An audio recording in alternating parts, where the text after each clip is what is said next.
नमस्कार मित्रों, यदि आप कभी भगवान भोलेनाथ का नाम लेते हैं तो आपके मन में उनके साथ ही नंदी का भी ख्याल सामने आ जाता होगा। आपने हमेशा भोलेनाथ के मंदिर में देखा होगा कि महादेव के वाहन नंदी की मूर्ति सदैव शिवलिंग के आगे विराजती है। लेकिन क्या आपने यह सोचा कि ऐसा क्यों है?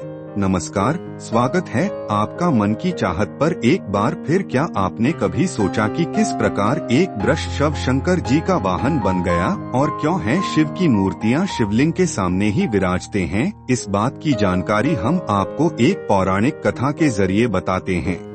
एक बार की बात है, एक ऋषि थे जिनका नाम शिलांग था। उन्होंने ब्रह्मचर्य बनाया था, जिसके चलते उनके पितरों को अपने वंश की चिंता सताने लगी। उन्होंने अपनी परेशानी ऋषि शिलाज से बताई, लेकिन कोई भी लाभ नहीं हुआ क्योंकि ऋषि ग्रस्त जीवन नहीं अपनाना चाहते थे। इसलिए अपने पितरों की परेशानी को दूर करने के लिए उन्होंने संतान की चाह से देवराज इंद्र की तपस्या की। स्वर्ग नरेश इंद्रदेव भी उनकी तपस्या से प्रसन्न हो गए तथा उनके सामने प्रकट हुए, जिसके बाद उनसे उनकी इच्छा पूछने लगे। अब ये बात तो सामने थी कि उनके पितरों को वंश की चिंता थी, जिस कारण उन्होंने हमेशा के लिए उनकी चिंता दूर करने के उद्देश्य से जन्म तथा मृत्यु से स्वतंत्र पुत्र की कामना की, किंतु देवराज इंद्र ऐसा वरदान नहीं दे सकते थे। इसलिए उन्होंने ऋषि से कहा कि ऋषिवर, आप भगवान भोलेनाथ को प्रसन्न करें, क्योंकि वही है जो मृत्यु से परे है। इंद्रदेव की बात मानकर ऋषि शील भगवान शंभुनाथ की कठोर तपस्या शुरू कर दी।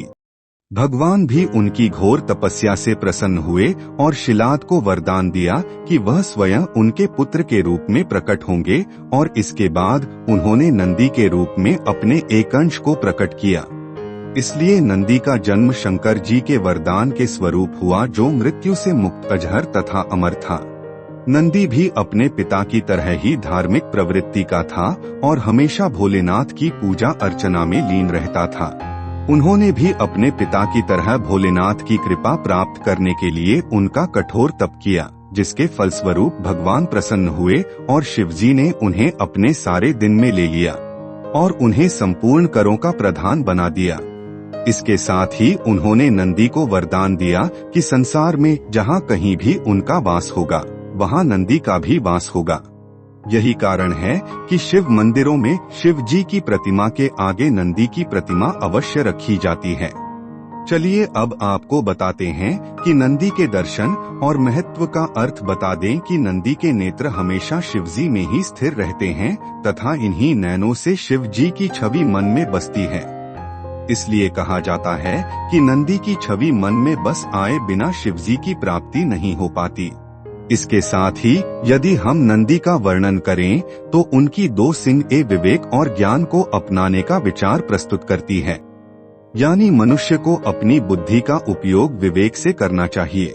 सभी ने देखा होगा कि नंदी के कंठ में एक घंटी भी बनी रहती है, जिसकी मनमोहक ध्वनि भगवान भोलेनाथ को प्रतिस्थापित करती है।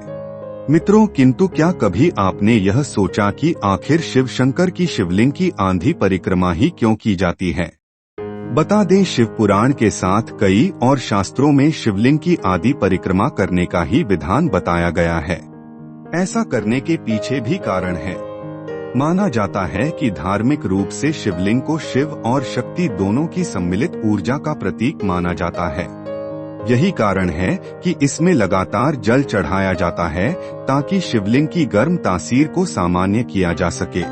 इस जल को अत्यंत पवित्र माना जाता है और यह जल जिस मार्ग से निकलता है उसे निर्मली या जलाधारी कहा जाता है। शिवलिंग की जलहरी को भूलकर भी लांघना नहीं चाहिए, अन्यथा इससे घोर पाप लगता है। शिवलिंग की जलहरी को ऊर्जा और शक्ति का भंडार माना गया है। यदि परिक्रमा करते हुए इसे लांघ आ जाए तो मनुष्य को शारीरिक परेशानियों के साथ ही शारीरिक ऊर्जा की हानि का भी सामना करना पड़ सकता है।